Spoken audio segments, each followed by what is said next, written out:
It's time for RealAg Radio on Rural Radio Channel 147 on Sirius XM.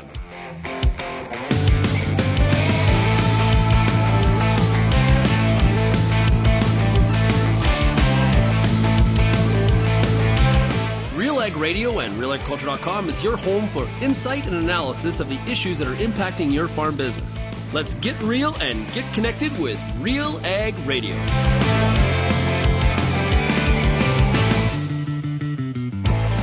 Well, hello and welcome to RealAg Radio here on Rural Radio Channel 147. I am your host, Lyndsey Smith, because that's right, it is Tuesday, May 7th. Tuesdays are Tuesdays with Lyndsey. So welcome here. Thank you for joining me. We've got a great show for you. I'm pretty excited about a couple of these segments because Cam Dahl is going to join me, and I'm super pumped about this. For those of you who may know Cam Dahl, he is the general manager of the Manitoba Pork producers, but he, of course, has been committed to the agriculture industry his entire career, and he's a writer as well. He often sends in the op-eds that, we sometimes run on Real Agriculture, but he's always got something to say, and he's submitted an op-ed that we are posting. We do have it up on RealAgriculture.com, but in reading through it, I thought, you know what?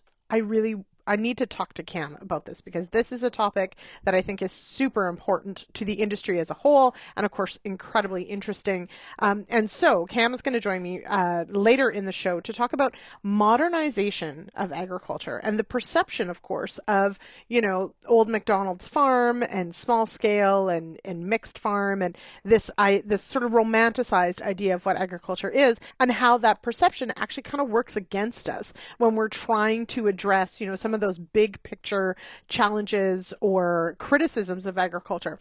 In particular, of course, he does work for the pork industry. In particular, talking about manure application and where those nutrients end up. And do our customers, our consumers, do they recognize all of the hoops that farmers have to jump through to make sure that they're being responsible with the nutrients that they're applying, and what impact that might have, of course, on nutrient runoff and those sorts of things. So looking forward to that conversation for sure. Also joining me, we did get some news over the weekend on changes to how India is dealing with imported pulses. Now, this is a story, of course, that has evolved for years. We did have just in March, we had sort of that deadline of some of the tariffs on peas being lifted until end of March. We've had some movement on where some of these other tariffs are on other pulse crops. And so we are going to have Chuck Penner just after the break. He's going to join me to catch us up on where India is at with all of its different tariffs and what that might mean for Canada, because of course we are here early May, but frankly, is there a lot that can change as far as what cropping plans are to make the most of a change like this? That's my question to Chuck Penner after the break. We've also got a clip, of course, from last night's Agronomists. This is it's near and dear to my heart, everybody. You should know that by now. I do adore forages. I'm particularly fond of perennial forages, of course. I love what they do for the soil. I need them for my sheep to eat, both in the summer and throughout the winter, but annual forages work too. So once a year, I highlight forage production on the Agronomists, and that was last night. Christine O'Reilly with OMAFRA and Dr. Bart Lardner with the University of Saskatchewan joined me for the show, and so I've grabbed a clip. Both of them are doing some really cool research, some really neat stuff to try and capture a few different aspects of forage production and how farmers and ranchers can use that information to better manage their pasture, to better manage the grass and the legumes. And I learned some very cool things, including that the addition of legumes into pasture actually reduces methane emissions in the ruminants that graze it, which, mind blown. And the second thing that I learned is, and Bart said this, and it's not included in the clip, so I highly recommend go check out the whole show. But at the end of the show, Bart said that there's likely been far more lost on the productivity side in ruminant production by producers being afraid of bloat than could have been gained by having legumes, both bloat and non-bloat species, by having more legumes in pasture mixes. And that I'm just going to leave that with you. And for any of you who have livestock, would love to hear your thoughts on that one, because that one to me was like, oh boy, that is a really good point. Okay, so there's that. And then there is a lot to cover on the news front. Plenty of things have been happening. We've got more feedback on the Bunge-Viterra merger. We've got some fun announcements, some opportunities to tell you about. And then we've also got some funding announcements that came out. So stick around to the end of the show. I will have the news at the end of the show. Okay. As always, if you've got feedback on today's show, 1-855-776-6147 is our feedback line. You can call us, leave us a message.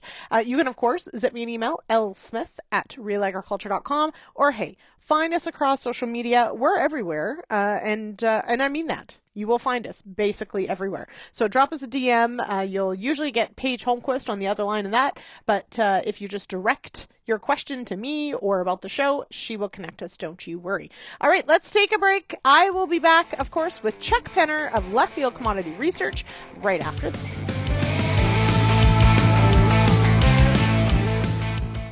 Choose Viatude fungicide and unleash best-in-class sclerotinia protection in canola and premium protection against white mold in soybeans.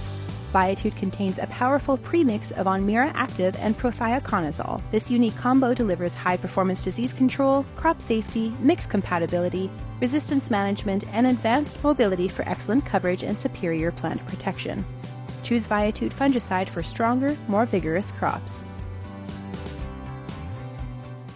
It's now time for a product spotlight, joined right now by the CEO of Seeds Canada, Barry Senft. We're going to talk about a very important topic, and that is seed regulatory modernization. What exactly is this process that the industry has been so focused on? The seed industry and seed development have a number of regulations that the seed industry must adhere to. A lot of these regulations were set into place over 100 years ago. Why should farmers care? When I got this job as CEO, farmers that I got to know had a number of messages to me. One was, we need access to new technology. We need reasonable cost to seed.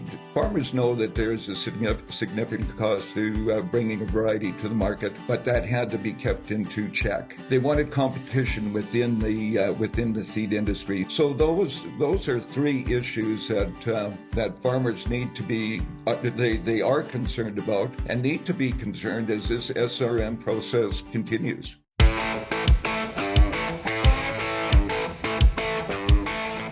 Welcome back to RealAg Radio here on this Tuesday, May 7th. I am your host, Lyndsey Smith, and joining me now is the one, the only, Chuck Penner of Leftfield Commodity Research. Hello, Chuck. How are you? It's a good thing there's only one. Yeah. The world could not handle more. No. Did you know that if you are 1 in a million, there are still 8,000 people just like you? Oh, so I'm There's not 8 billion people, right? If you do the math. Okay. So we are not beautiful and unique butterflies is what you're trying to tell us, Chuck. That's what I'm saying. Thanks for that. Okay. Speaking of beautiful and unique butterflies, let's talk about the pulse markets. But more importantly, India has made some changes, some announcements on how it is managing pulse imports and the tariffs applied. What is the latest? What do we need to know? Well, the news was, this was kind of, it wasn't a huge surprise, at least to us. We were kind of watching this, tracking this and that sort of thing. But what they did this last weekend was they announced, or earlier in, I guess it was December, they announced that they would take their 50% import tariffs on yellow peas specifically, and they would drop it to 0. And they extended that, I think, to the end of February. And then they extended it again, and then they extended it again. And so now it's been extended again to the end of October. So that's a more meaningful shift, in my opinion. At the same time as they did that, they have a 60% import tariff on Desi chickpeas, which we don't really grow, but they compete with yellow peas in that market. And that was dropped to 0 to the end of March. So for all of these other crops, for a bunch of different pulse crops, they have 0 tariffs and they run to the end of March, which is the end of their marketing year. But for peas, they just keep kicking this down the road a little bit at a time, just teasing us, right? Just, a little bit at a time. But this October thing is more important because now it rolls into the new crop for us, so the 24 crop. So we'll be able to ship peas against that. Now, as you said, I mean, this has been, little bits at a time. And so keeping tabs on this, what is driving, do you think, this larger commitment to kicking it quite out in front all the way to October. Right. Well, they finished their Rabi harvest at the kind of March, April-ish timeframe is when they do that, most of that. And so some of their crops, their lentil crop was okay and that kind of stuff, but their Desi chickpea crop and the pea crop, from what we understand, was also smaller. And so really what we've been tracking is prices for peas and Desi chickpeas in India to see if the government would respond. And really what they're trying to do is they're trying to keep food prices under control. So that's the big thing. There's elections going on there right now, all of that kind of stuff. So they're trying to keep food prices under control to keep the voting public happy. So that's the underlying thing that's driving that. So now it's been good news, or it is good news for Canadian farmers. Mm-hmm. I listened to a podcast about India's elections. They take 6 weeks, not of a campaign, the actual voting takes 6 weeks. Yeah, they do it state by state. So, yeah. If you think, knowing what's happening on the East Coast here and the West Coast, whatever, they've got that. They have 6 weeks of elections, which is just wild. Yeah. So yes, as you mentioned, though, that does create, because there's an election happening, there is this added incentive, of course, to keep the public happy and make sure that, they can afford the food that they want and need. We are here first week of May. There is crop in the ground in many areas and will continue to be for going in for the next couple of weeks. Does this advent of pushing this on the pea side through to October, does this potentially switch some acres, or is this really just good news for everybody who already had their pea acres committed? I think it's going to be not cause a huge change in acreage. There might be a little bit here and there, but not really. I think it's more important that the prices are moving higher a little bit. But the difficulty with the Indian market is that Russian peas also have access to that market, and Russia is growing the initial estimates were sky high, and now they've kind of scaled them back because they have some cropping issues there, some heat and some frost and some things like that. So they have a little bit of that kind of thing going on, but it's so that's going to kind of cap the market. If we had India buying big volumes of just Canadian peas, yeah, they could clean us out in a hurry and so on. And then you also have to have China buying at the same time to really get that rally going. So we've seen a little bit of strength on new crop bids. And actually this week I was looking at bids just earlier today and looking at old crop bids, which really haven't moved much. Because I think there's just not many peas left to buy, old crop peas left to buy. So a little bit of strength on new crop. But I don't know, without a serious problem, we're not going to see a runaway rally. But it's still good news, better news than the opposite, that's for sure. Now, is the Russian competition sort of new on the pea front, or have we always been in the same market as them? Well, they've come into the Chinese market in the last 10 months or so. They came to an agreement on a phytosanitary barrier, and now Russian peas at times, China's importing more peas from Russia than they are from Canada. So some months that happens. So yeah, they're a serious player there. They haven't really been exporting a lot to India, but their crops last year was a record crop of about 4.7 million tons. This year could be somewhere in that same ballpark. So they have more peas to export now just in the last couple of years. Mm-hmm. Now, we've mentioned, of course, China and India and how these things sort of switch. When Canadian peas were priced out of the Indian market, we saw China come on board and sort of saved our bacon, if you will, our plant-based bacon. Now we see, so is India removing this tariff? Does that... where is China in all this? Has China still been buying, or has China dropped out of this picture? Well, China had bought, a whole lot from Russian peas. So they're sitting on some pretty big inventories. So their Chinese imports have really gotten quiet the last 2-3 months or so. I don't know that that's a sign of an ongoing problem or whether it's just kind of a seasonal thing or a cyclical thing or something like that. So, it's a little bit of a concern. I think China will still buy for fall delivery and that sort of thing. But right now they don't have that urgency. And again, they can play Russia off against Canada. So Right. there's a little bit of that going on. So yeah, again, you need both China and India buying at a really strong clip to really send this thing strongly higher. But yeah, if India hadn't come into the market now, we would be heading in the opposite direction, in my opinion. Where do lentils land in all of this? Are they a player in either of these markets? Well, not the Chinese market, the lentil market. India is still the largest buyer. They had a decent crop. Their Rabi harvest was decent, but now we're competing much more. Australia is a much stronger competitor than they have been. So the last 2 to 3 years, they've been quite a strong competitor, and so that again keeps a lid on that type of a market. So it's not related to those tariffs are at zero and have been for quite a long time. But we just got the stocks report today, and there's very low supplies of lentils and of peas in Western Canada. I don't quite think they're as low as StatsCan says, but regardless, pretty tight supplies. So right now we're in a bit of a friendly situation. And my thing is, what I'm wondering now is we're getting more of this rain in the southern prairies. Might that actually discourage some lentil acres because of concerns about disease, root rot, and that sort of thing? So that's a possibility too. Definitely, yes. Seeing reports of several pockets of moisture happening in areas that desperately need it.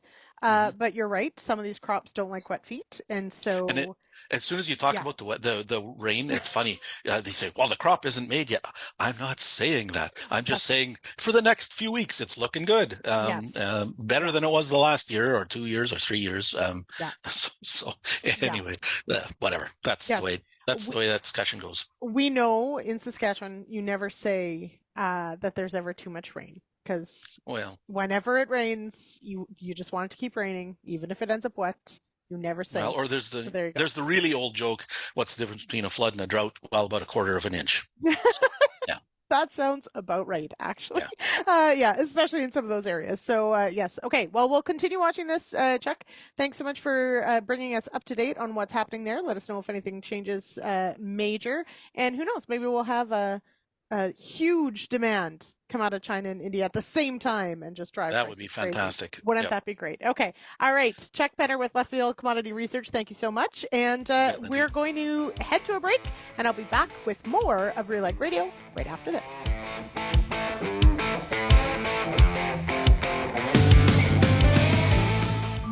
Want a product that will give you nitrogen all season long? Then you want to try Envita. Envita gets directly into the cells of the plants, and it's easy to apply, foliar or in furrow. Envita provides the flexibility you need for your farm practices. Whether you want to reduce your nitrogen and maintain yield, or maintain your nitrogen and increase yield, Envita fits your farm. Envita SC formulation is OMRI registered. To learn more about Envita, visit azotic.com. That's AZOTIC.com.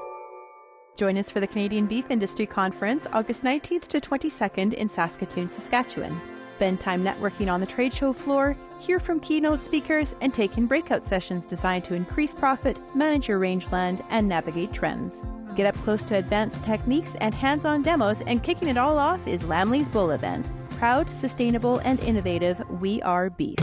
Registration is now open. Visit CanadianBeefIndustryConference.com for full details and to register. Peter Johnson at Wheat Pete, RealAgriculture.com, and what an opportunity! Oh my gosh! You think you can't grow better wheat? You are absolutely wrong. We're going to show you how to strive for those record wheat yields that they get in the UK and in New Zealand. You can grow 150 bushel wheat. I'll show you how. Catch Wheat Pete's Word every Wednesday on RealAgriculture.com or download the podcast on iTunes or Spotify.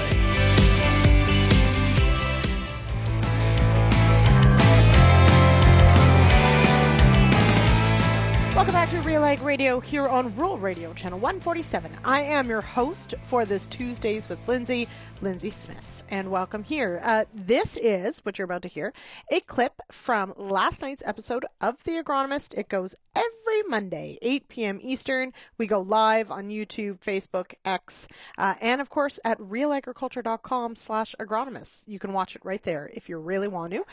This is my conversation, or a snippet of my conversation, with Dr. Bart Lardner at the University of Saskatchewan and with Christine O'Reilly with the Ontario Ministry of Agriculture, Food and Rural Affairs. We're going to talk about turnout in the spring, so managing those pastures right from the beginning.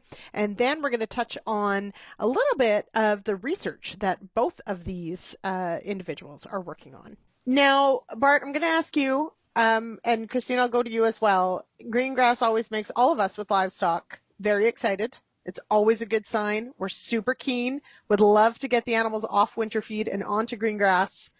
The question is when? When do I know that I can turn them out and not pay for it later? That is a very challenging situation. You know, I know we're tired of winter feeding. I know we're, maybe tired of of dry loading them in round bales and round bale feeder, or whatever your situation is on your farm or your ranch. But, you have to be patient. And, you put them out too soon, you're going to lose those extra days in the fall. So I'm always suggesting, that 4 to 5 leaf stage, probably, not just grass. I mean, I'm a big proponent of legumes in your pasture too out here. So, so just, you have to be patient and manage and monitor too, because, out here, cool season grass species, if it's not managed or not grazed, it's going to go repro in about the third week of June. So, you certainly want to keep it vegetative, but you don't want to put them out there too soon. So, It's a tough one though. Christine, is that how do you handle that question with people that just want to get going? Yeah, I agree with Bart. That 4 to 5 leaf stage is really important. We don't have many stands that have a lot of ryegrass in them. Ryegrass you can take at 3 because it never gets a 4th leaf, but persistence issues we don't have as much. But otherwise, 4 to 5 leaves is a great time to start, and we are trying to keep it vegetative. And he's right. All of our grasses head out before the summer solstice, so you want to get in there before that. All right, so there we have it. Have patience. I went, because that was last night, I went today and checked my front field, which is about 50-50 grass and alfalfa, and the grasses that are in it about the 4-leaf stage. So we are ahead of schedule, and according to Bart and to Christine, still a bit too early to turn animals out. So here we are, May 7th, and we need another leaf before we can turn them out. So that is very timely information. Let's get to the rest of our clip.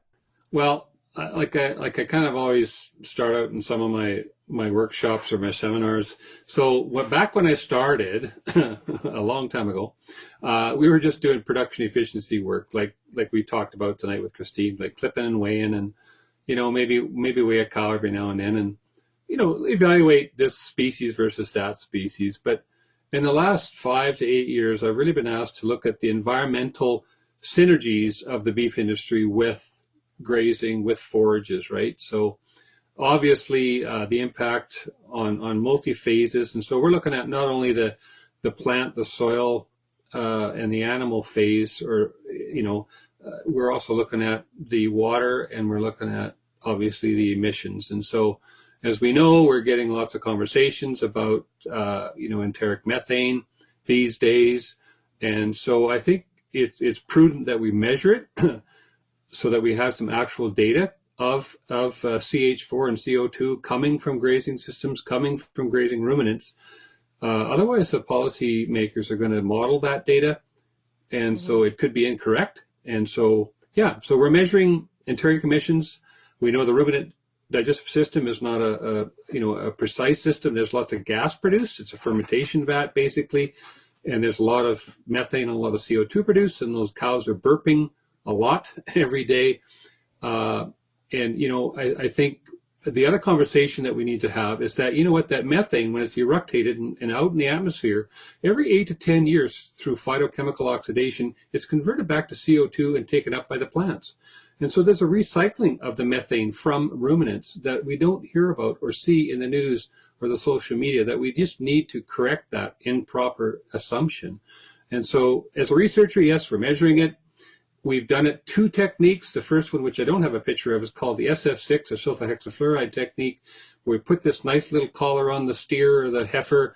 We put a bolus, a perm bolus in them, which is a slow release of SF6 gas.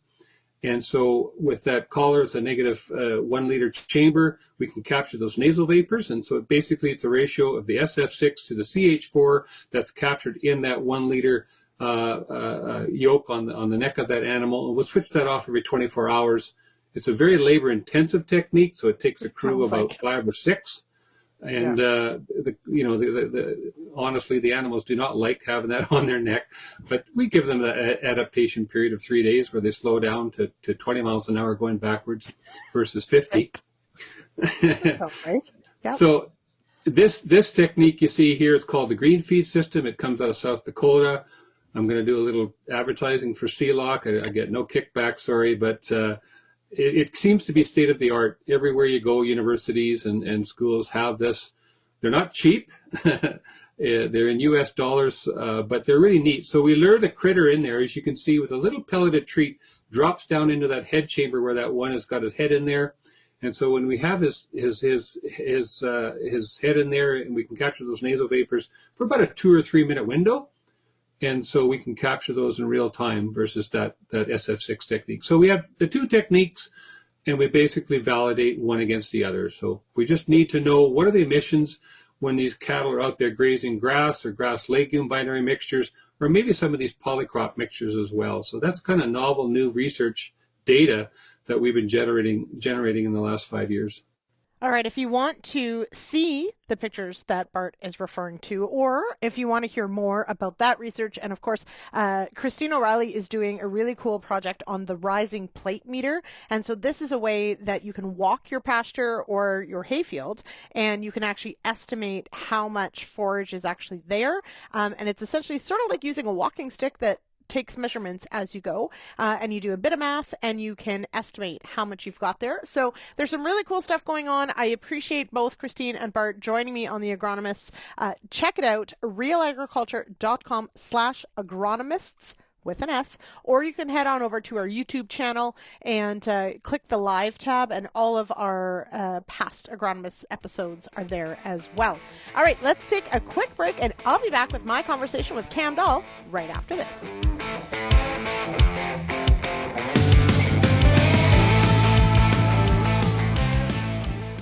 Dad, we missed the window for a PGR in our cereals. Why didn't you add it to the herbicide? What? With Manipulator PGR, we can apply as early as 1 tiller. Just add it to the herbicide, no separate pass. Don't miss out. Manipulator PGR is proven in wheat, durum, barley, and oats to shorten plants and even out the main stem and tillers. This results in reduced lodging risk, improved harvest efficiency, and increased yield. Talk to your crop protection retailer for more info and to confirm acceptable tank mixes.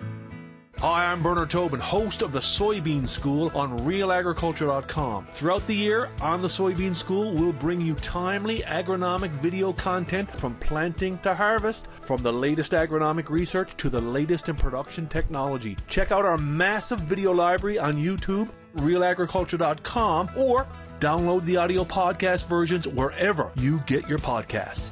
The Soybean School is brought to you by BASF and Syngenta Canada.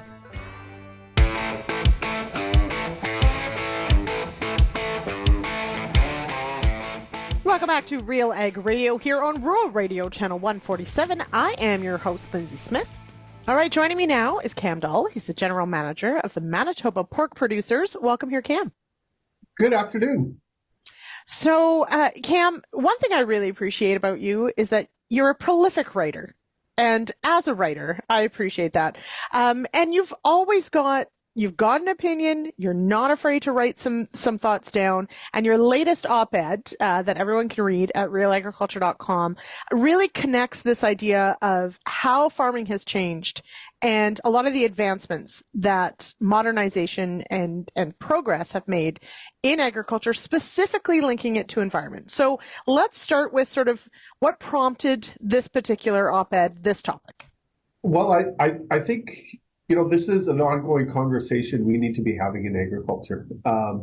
And so it's not just a one-off, but There is the tendency to romanticize the little red barn, and we shouldn't be doing that. And when you have surveys of Canadians, and mostly urban Canadians, and they have a high opinion of farmers and a high trust in farmers, a lot of that is based on their impression of farming being a little red barn. And that's not healthy for us as an industry. And we need to talk about, not agriculture as it was in the 1950s, but agriculture as it is today, where, we have advanced technologies that are helping us, precision application of nutrients is a key example. New genetic technologies that is, helping us mitigate the impacts of climate change, drought, and excess moisture. All of those things are, they're helping to improve the financial sustainability of agriculture, but they're also significantly helping to improve the environmental sustainability of agriculture. And we don't talk about that enough. And because we don't talk about that enough, when issues come up, and here in Manitoba, Lake Winnipeg is an issue, and it's real because it turns green every summer, and that's not a good thing. And this perception of agriculture as it was in the 1950s helps drive bad policy decisions, and we need to change that. We need to change the conversation. Now, Manitoba is one, for those who maybe aren't familiar. There's a history in Manitoba of a lot of pork production, but then, as you've mentioned, policy changes that really did stymie the hog industry. There was a significant amount of finger pointing on manure applications being the source of environmental damage. And it really did. It stalled the entire industry in some ways, really pulled it back as far as its breadth and what it could do. Where do we sit now with policy and understanding how farmers do manage their land and manage manure and manage nutrients? Well, yeah, you're absolutely right. There was, essentially a moratorium in place on building or renovating barns for about 10 years. So yes, that had a significant impact on the potential and the growth. And it had the biggest impact on the independent farmers, which, somewhat ironically, because I think the policy at the time was intended to, support the independent farmers. And of course, it did the exact opposite. I think we're in a much better place now than when we were in say, the early 2000s. I think that there's a better understanding. But better isn't necessarily good. It's better than it was, but we still have a long ways to go on that. Again, just that understanding of, I'll use, of course, I'm with the pork producers, so I'll use manure application as an example. That, the manure is applied only after extensive soil testing, and field maps produced. The product is tested before for nutrient content before it's applied, and then it's actually using near infrared technology. It's actually tested on the fly as it's being applied, and so the equipment varies the rate of application depending on the precise nutrients that are flowing into the ground, and that's precision agriculture. It's applying the nutrition where it's needed for the crop that's going to be grown. So that's a much different environmental risk than spreading manure on the ground and hoping you get it mostly right. So that's technology has come a long ways from where it was even 10 years ago. But definitely it's a different world than it was 30 years ago. And so how then agriculture as a whole, but specifically, obviously, for livestock producers that are working with manure, that, there can be this perception that manure is a pollutant versus a valuable nutrient and is potentially not applied correctly. Where does that conversation happen as far as changing the perception for customers and clients and policymakers. Yeah, I think ultimately too, it is policymakers, and I think it's just, first off, we need to change the conversation and talk about modern agriculture. That is a starting point, and not to talk about agriculture as it was when Old MacDonald was farming. He's retired. A long time ago. Yes. A long time ago. Let him go. And that's the starting point is with us, and to talk about the benefits of modern agriculture and modern farming, and then to have the conversation, to not be afraid to talk about it. Sometimes we are, sometimes we're, maybe we don't want to talk about manure application because it can be controversial. It shouldn't be controversial. It is a valuable source of nutrients. It's, for the most part, I'm not going to pretend that we're 100% compliant all the time, but, for the most part, it's being applied at the right place and the right rate for the right crop. And it's not being put on in a way that puts our environment at risk. And we shouldn't be afraid to talk about those things. We shouldn't be afraid to talk about GMO technology or CRISPR or all the other tools that are, again, allowing agriculture to be both financially sustainable and environmentally sustainable. When keeping it focused on Lake Winnipeg, and some of the challenges with the algal blooms and the nutrient loading, how do you have the conversation with policymakers and diplomatically point out where a lot of these nutrients come from? Because some, of course, come before the water enters Manitoba. It does flow north. It also runs through the city of Winnipeg. It does. Yes. So how do you diplomatically point out? I think, again, here the starting point is, and you're right, 50% of the nutrients flow into Manitoba. So they're there already before coming into the province. I think we do need to start by let's not point fingers at any of the players. I think this proposal is in the editorial. Let's bring all the players together and look towards solutions and not just say, hey, well, it's the city of Winnipeg sewage that's causing the problem. Let's bring everybody into the room. Let's bring the First Nations into the room that are impacted, around the lake. Let's bring the municipalities into the room. Yes, the city of Winnipeg is the biggest, but they're not the only one.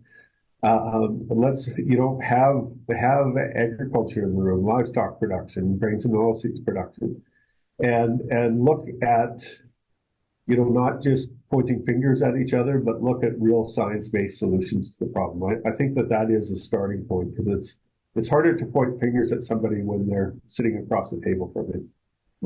Isn't that the truth? And also, I think that would allow, and that does allow, what these conversations that happen in isolation, and especially with, as you've mentioned in the agriculture sphere, there are a significant amount of regulations that encompass manure applications and nutrient management planning, et cetera. And, they are there for a reason, and they've been put in place for a reason. And I think it's important to have that conversation as well as what some of the guardrails are. So same thing with those conversations with modern technology. We have a lot of guardrails in place of, using nutrients responsibly, et cetera.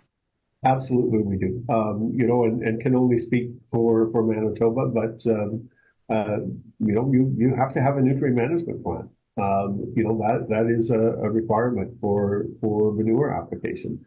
You need to do soil sampling. You need to test the nutrient content of the manure. All that is a regulatory requirement. And so you're absolutely right. There are a lot of guardrails in place. And again, this gets back to the beginning of the conversation. This isn't 1950 anymore, right?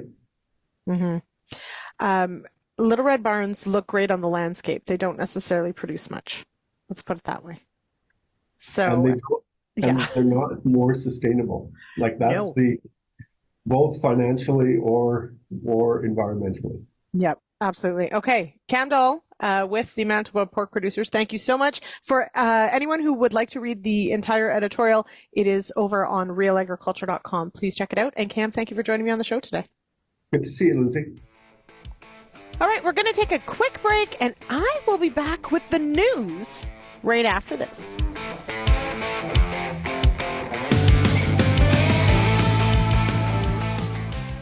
These days, the Canadian federal government and multinational food companies are investing hundreds of millions to support BMPs on Canadian farms. But here's the thing, nobody knows your operation better than you do. These programs need your feedback on what you want and what you need.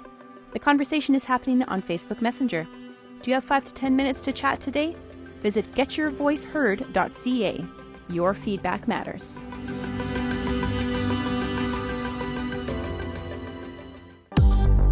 I'm Lyndsey Smith from RealAgriculture.com. Join me Monday nights for The Agronomists, a 1-hour live and interactive show broadcast across YouTube, Facebook, and X. Monday nights at 8 p.m. Eastern, I host expert agronomists from all over the country to give you answers to some of the toughest agronomic questions.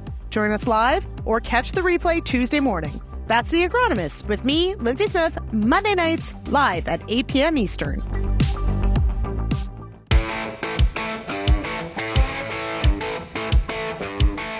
Welcome back to RealAg Radio here on Rural Radio Channel 147 Sirius XM. I am your host, Lyndsey Smith, and this segment is brought to you by Manipulator PGR. Do you want to use a PGR in your cereals but have no time for a separate pass?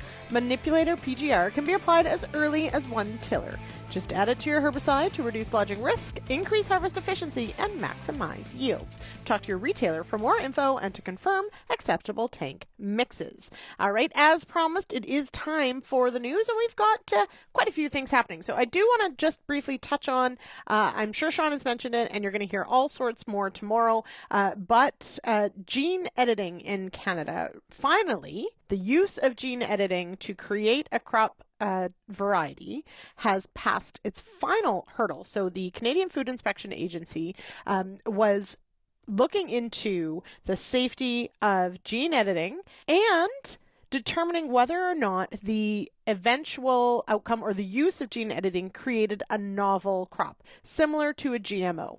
So that matters because, of course, depending on whether or not a gene-edited variety is considered novel or not, that would change the regulatory stream it would go through. And so the CFIA on Friday, just ahead of when we were recording the issues panel, did release its final ruling on the feed side, so for livestock, and they did rule it safe, and also ruled, of course, that it was not going to be considered a novel event. So that means that those companies that are developing varieties using gene editing, that variety will go through the same regulatory process as anything that's used traditional breeding. Okay, so that's important, and we're going to hear a lot more about this tomorrow on tomorrow's show. Krista Thomas with the Canada Grains Council is going to join Sean Haney tomorrow for a whole segment on this and what it means for the Canadian industry. So stick around for that. Now we've got some opportunities to talk about, which is kind of cool. So if you've heard of the Leftfield scholarships, so Leftfield Canada did open up scholarship opportunities for its next group. So every year there is essentially a class of scholars, and this is you end up with a scholarship, so a grant of money, and the requirement is that you have to have a research topic, although realistically the doors are wide open on what the topic can be within the agriculture industry. You get a research topic, you choose it, there's actually a requirement to travel. And so for any of you who might be interested in asking a particular question, so past ones have been collaboration between farmers, some of it might be on mental health and wellness, others might be on different policy, and some are agronomy based. The door really is wide open, and then you're required to spend several weeks out of your year of scholarship traveling and meeting with farmers around the world, industry around the world, to research your topic, and then you write a paper and do a presentation. So the Leftfield scholarships are open until the end of June. And you can find details on our website at RealAgriculture.com.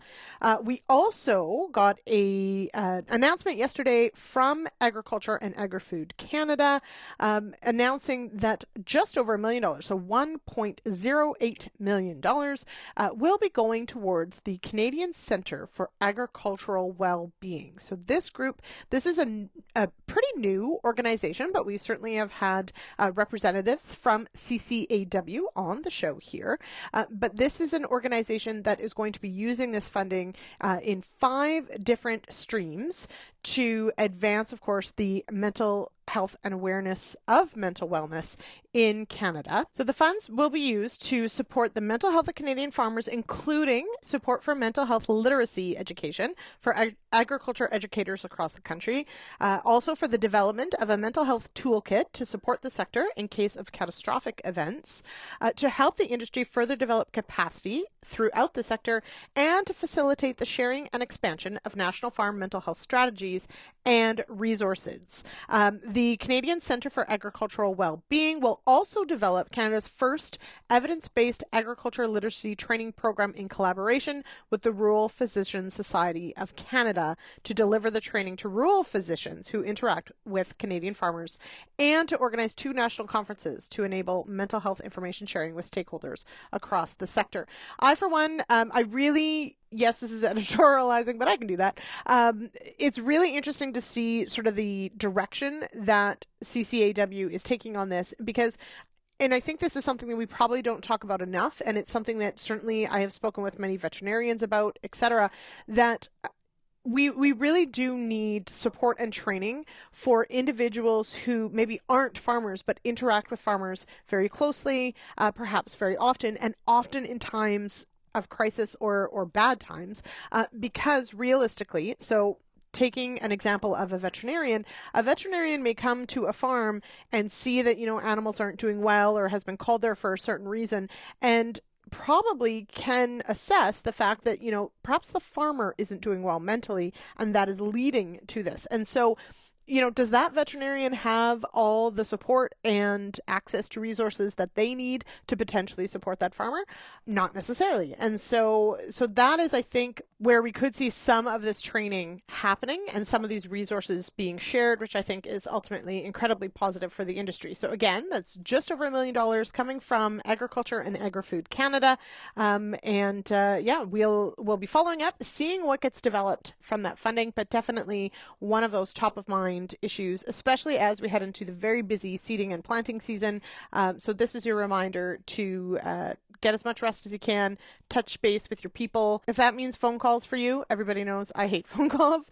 Text me and then we can call, but don't just call me out of the blue, because then I think it's bad news. But, check in with each other, okay? And take care of each other. And remember, if you're exhausted, a 20-minute nap can do wonders. Let's all stay safe out there and make sure that we're checking in with each other. Okay, on to, we have a new staff member here at Real Agriculture, and perhaps we probably should have made a formal announcement, and maybe we'll get to that.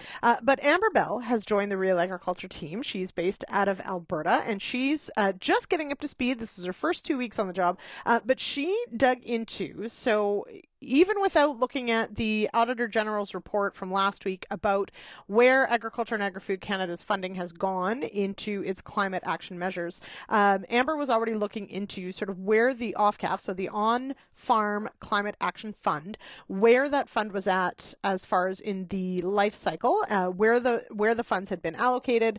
And so we've also got a story up at RealAgriculture.com that Amber did, talking, sort of showcasing all the organizations that have been tasked with administering OFCAF funding, what so far each of those organizations have and have allocated.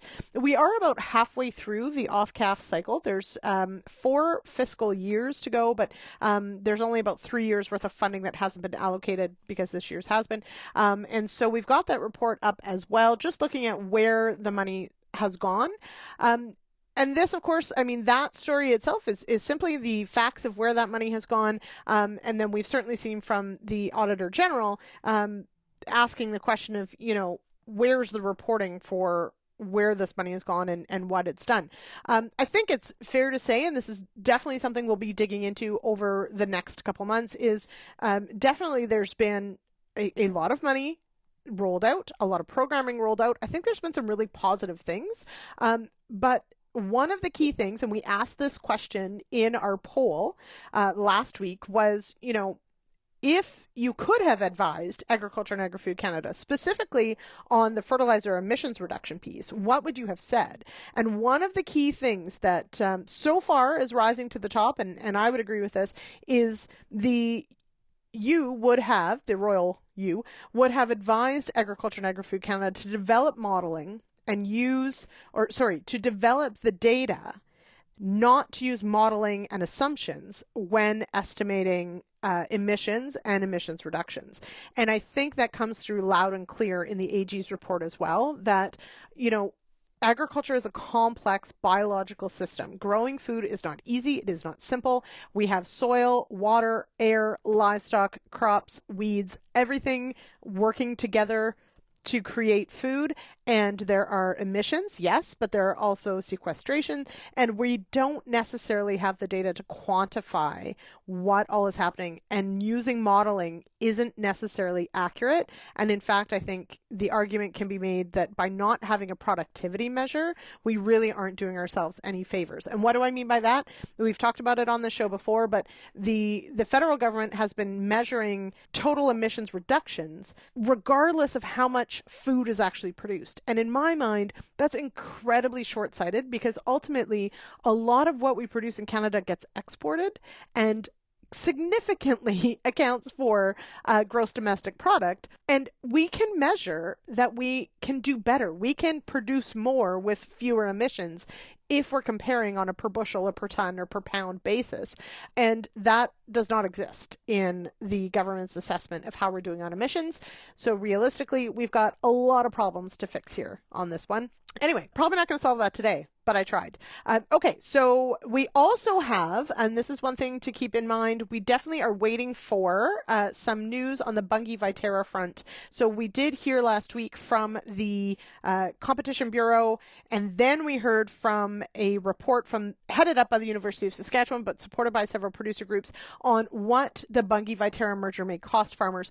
Bunge has its own assessment, and you can read the statement that they sent us, but we also are going to hear back from Bunge as well. We had a few follow-up questions from them to start to delve into, where this merger, or what it actually looks like when it's all said and done. And I think that's a key part of what we could be looking at. And right now, without having, the knowledge from the Competition Bureau on what they would demand of Bunge and Viterra as far as what would be sold off, spun off, divested, without that, we don't necessarily have a clear picture of what the eventual landscape will look like and what the competition may or may not be. But certainly the assessment out of the University of Saskatchewan definitely put things in a pretty negative light as far as how farmers would fare. Bunge, understandably, is arguing that, and so we'll be bringing you their thoughts on that as well as we delve further into this. All right, I have talked long enough. I tried my best. I hope that was useful to you. Thank you for joining me here on Tuesdays with Lyndsey. I do appreciate it. I'm actually hosting the Thursday show, so you'll hear me on the Farmer Rapid Fire. And of course, I'll be back for the Issues panel on Friday. Thank you all for taking us along wherever you may be in the tractor this time of year. Please, everyone, be safe. Get that crop in the ground. Make sure the soil is fit, and send us your pictures. We love to see everybody out in the field. All right? We'll talk to you on Thursday. Cheers, everybody.